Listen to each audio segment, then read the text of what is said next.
March 26, a key date. It is the proposed launch for the Petro-Yuan. That's right. After many stop and start attempts, the Chinese are going to launch the oil futures in yuan March 26. That's coming up rather quickly. And there's been a lot of discussion about what this will do and whether or not it will be the beginning of the end for the petrodollar. Now, those that say that the Emperor Yuan will dethrone King Dollar as the world reserve currency may be getting a little ahead of themselves. If you look at a video I did a couple of years back where I talked about world reserve currency and why the dollar isn't going away anytime soon, it has a lot to do with how many dollars are used worldwide, how many foreign banks hold US dollars as part of their cash reserves, the dollar peg, and a lot of other geopolitical facts that make it nearly impossible for the yuan to knock off the dollar anytime soon. Those that believe that it will have made arguments such as this. If China switched from dollars to yuan to pay its oil sector suppliers, it would eliminate annual dollar demand in such contracts by $876 billion, leading to a historical depreciation of King Dollar. As you may or may not know, China currently consumes 12% of the world's available crude oil, and that is only expected to rise going forward. China has been voracious not only in its consumption of crude oil, but also iron ore, nickel, copper, aluminum, other types of commodities are areas in which China either consumes record numbers of or produces and controls some of the markets for these type of commodities, such as rare earth minerals. Now, some experts believe that the transition would take place at a glacial pace and that it could happen overnight. I disagree with this, in part because we don't know exactly how this is going to play out, and we don't know the details on the exchangeability of gold and which nations would actually take a look at that as a viable option when currently they're using a US dollar for oil system, the petrodollar, which has a stability and track record, has backing of U.S. military and other such concessions from the United States. So it may be a leap to say that the yuan could challenge us anytime soon. Of course, time will tell. And let's take a look really at when trading will begin. Well, March 26th, daytime trading hours will be from 9 until 11, and then closing finally at 3 p.m. A push for oil futures will be measured at that point. And we see here a U.S. import and China import measured in barrels per day of 12 million barrels per day. You can see that basically there's the breaking point where China's consumption of oil is increasing year on year. Now, why is this important for China? Well, if they're going to make a play for the world reserve currency, they first have to have something similar to what Bretton Woods agreement was, have something similar to what Kissinger and Nixon did with the Saudis back in the 70s and before that. Something that's going to be a paradigm shift from the current setup, and then be able to deliver on those contracts and be able to supply oil for gold. And what that means is that China would have to come clean about its gold reserves, something that I have thought about and I've predicted that they don't really want to do because they're not quite where they want to be yet. Do they have the perhaps the second largest gold reserves on Earth? Perhaps. I believe that they're at least second in gold reserves, and possibly first, depending if an audit can be done both on China's gold reserves and the gold reserves in the United States, and if they're pledged out, if they're rehypothecated, what's going on there with the actual physical gold, because this is going to be a thing where it's going to be, you've got to put up or shut up. You can't just trade yuan for gold without being clean with exactly how much gold that you control. You can't write IOUs with something like this, something as big as being petrol currency for the world. Now, why haven't the Chinese began trading futures until now in this manner? Well, the spikes of the price of oil and the price fluctuations have been quite dramatic over the past several years.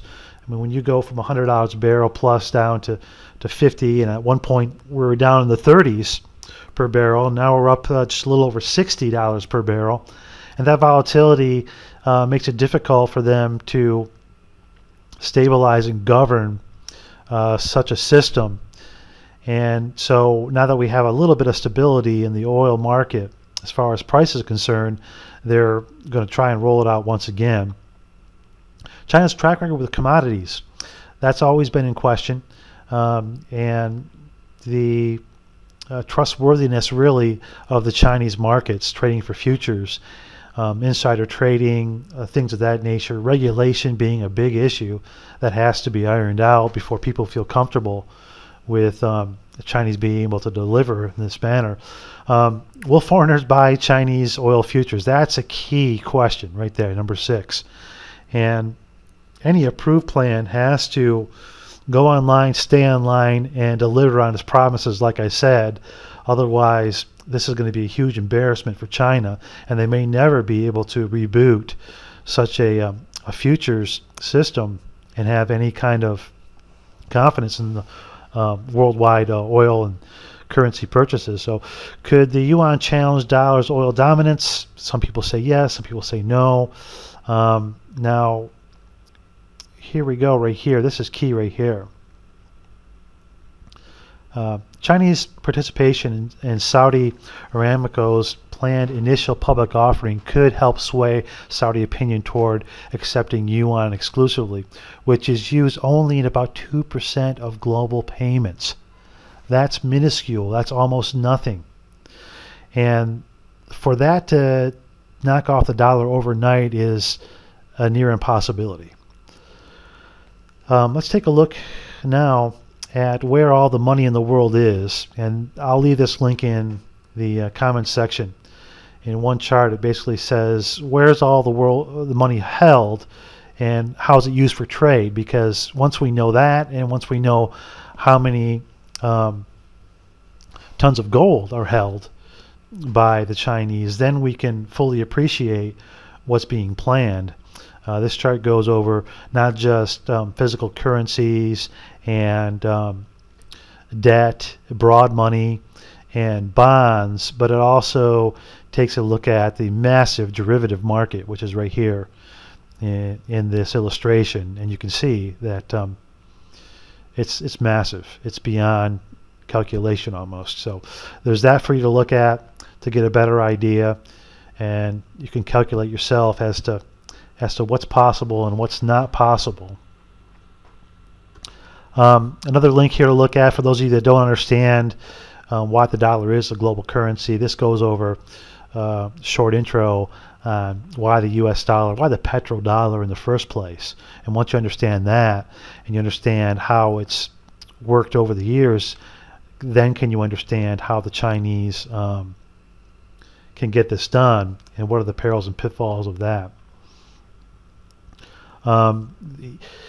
Some people insist that it is going to be a threat to the US dollar. I say no. I say the US dollar is not going anywhere as a world reserve currency or otherwise, because, like I said, too much dependence on the dollar going forward. And the Chinese have a lot of work to do, a lot of heavy lifting to be able to get there.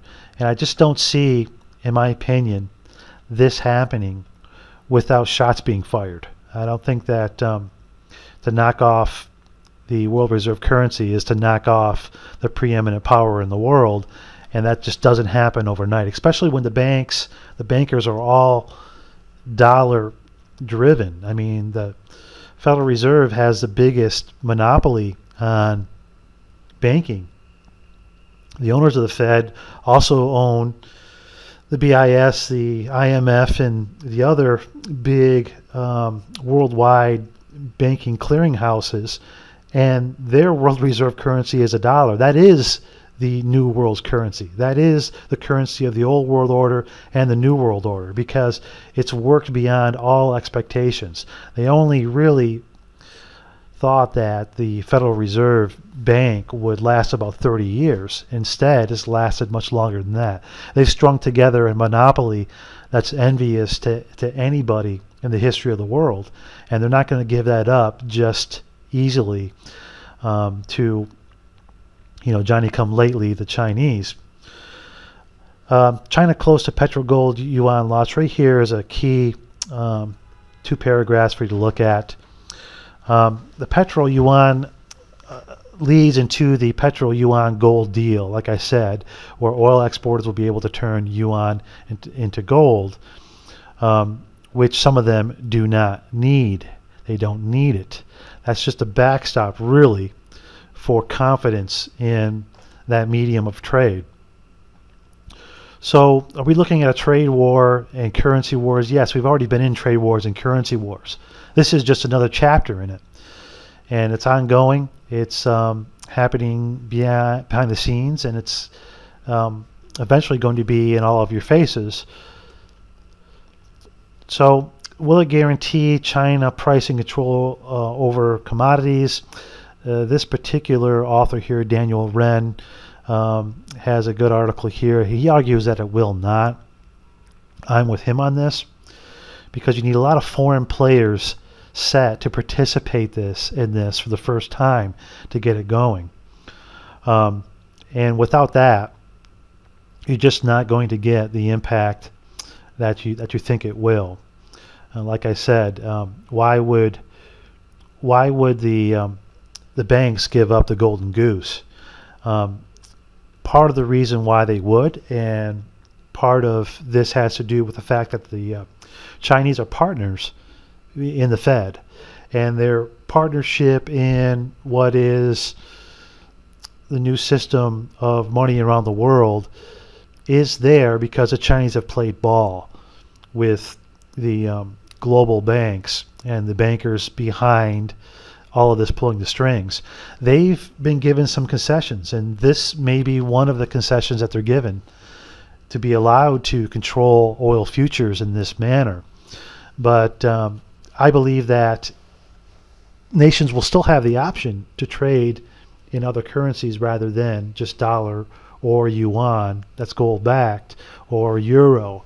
I believe that they'll have more options, that it won't be a monopoly on oil as it has been for so many years now. Just a side note to the previous video about Xi Jinping and the inner party. This article here says the wealth of China's richest lawmakers rising, and this kind of leads us to believe that even though they're saying that no term limits on Xi Jinping's power is no big deal, and actually there's 7 inner party members that make the decisions and it's consensus basis with all of them. Well, this goes to show that they're taking, again, a page out of Vladimir Putin's book, where all of his oligarchs within the power base in Russia, they've increased their net worth massively. And this is a report here that also shows that the net worth of the inner party members has increased so dramatically that it gives one pause as to whether or not Xi Jinping is in fact a benevolent leader, and that he is worried about only rule of law and doing what's right for the Chinese people, and everything's on the up and up. What he's really done is he's pushed aside the corruption that wasn't siding with him and his faction, and he's brought in guys that are on his side and in his faction, and he's lined their pockets with these business deals. Over the past 5 years, there's been a dramatic increase in wealth with some of these party members, and it has nothing to do with any of their skill in business before they got into the inner circle. So their pockets are being lined in ways that the public may not know about. And so it's doublespeak, really. It's doublespeak, and it's a wise way for Xi Jinping to hold on to power. Taking a page again out of Vladimir Putin's book and having those oligarchs and their friends close to him and in his camp so that a lifetime of rule is possible.